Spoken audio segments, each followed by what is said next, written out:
All right, guys, so 7.4 honors. We are going to be looking at equations with no solutions or infinite many solutions, or it could be even possibly just one solution. So the essential question, will a one variable equation always have only one solution? Obviously not, if we're looking at this. Okay, so let's look at this a few different ways. Now, on these, just like we did yesterday, we have variables on both sides of the equation. So what's important here is to be able to separate the terms. Okay, so in other words, on this side, I've got 4x plus 8.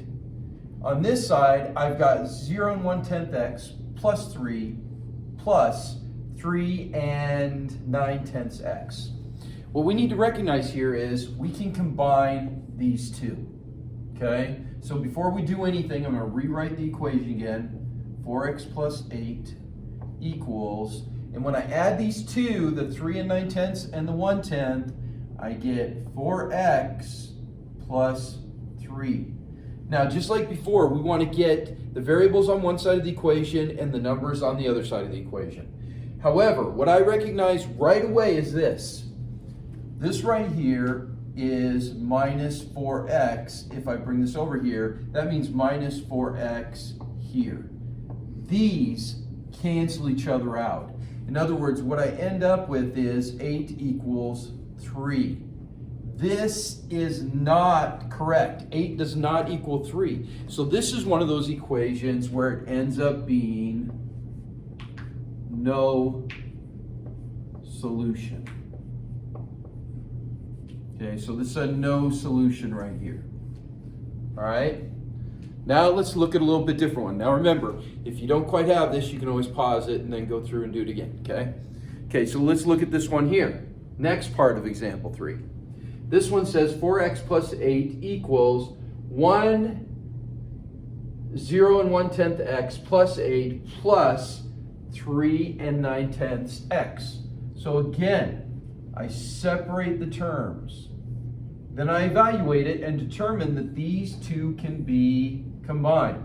This means 4x plus 8 equals 4x plus 8. Now right there, you can see they're going to be equal. I don't even need to cancel stuff out. 4x plus 8 is equal to 4x plus 8. If we have something like this, I'm still going to simplify it. I could just go minus 4x, right? And then minus 4x. These cancel out, and I get 8 equals 8. Now, if I get something where it's equal to itself, okay, this means infinite solutions. So that means it can be infinite if we have one side equal to the other. Okay, that's infinite solutions. All right, guys, so you follow me so far? I hope so. All right, let's look at the next one. Okay, so I've got this over here.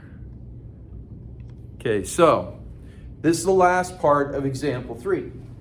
Now this one has 5x plus 8 equals 0 and 1/10 x plus 3 plus 3 and 9/10 x. Separate the terms, just like we always do. Determine again that these two can be combined.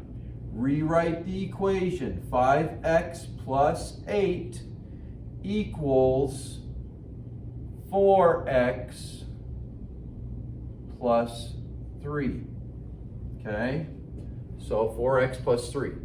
Now I'm going to get the x over here, so I'm going to subtract 4x. Subtract 4x. This is gone. This only leaves x, 1x. So this becomes x plus 8 equals 3. Then I have to subtract the 8. I want to write the answer there. Subtract 8 because I want x by itself. That means I'm going to subtract 8 over here. This cancels out. X equals a negative 5. This is when we have simply one solution. This is one solution. So if you need to look that over a little bit more, make sure you pause it, go through, look it over, make sure you got it. All right, guys? Okay, so one more. We got one more here. Okay, so this is the one that I think is probably going to give you guys the most trouble. Okay, this is XL number 7. Okay, guys? So here's what we're looking at. I have to evaluate this and see what we're looking at. What I see on the left-hand side of the equation is I have to do the distributive property. In other words, I've got a 4 next to the parentheses.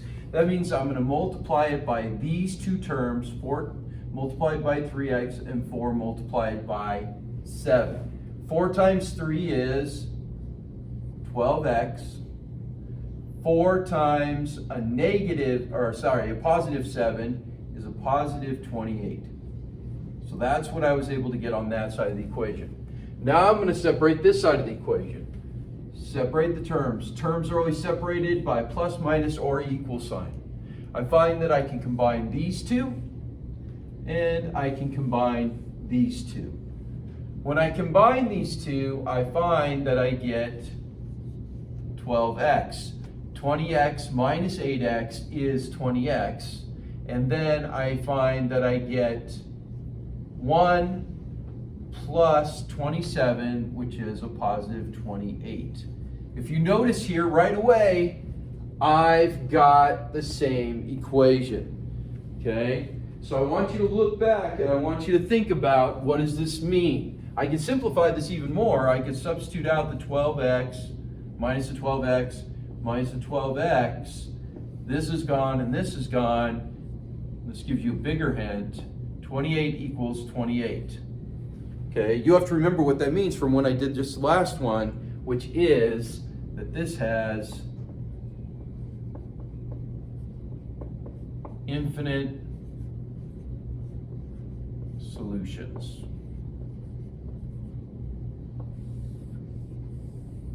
Okay, guys?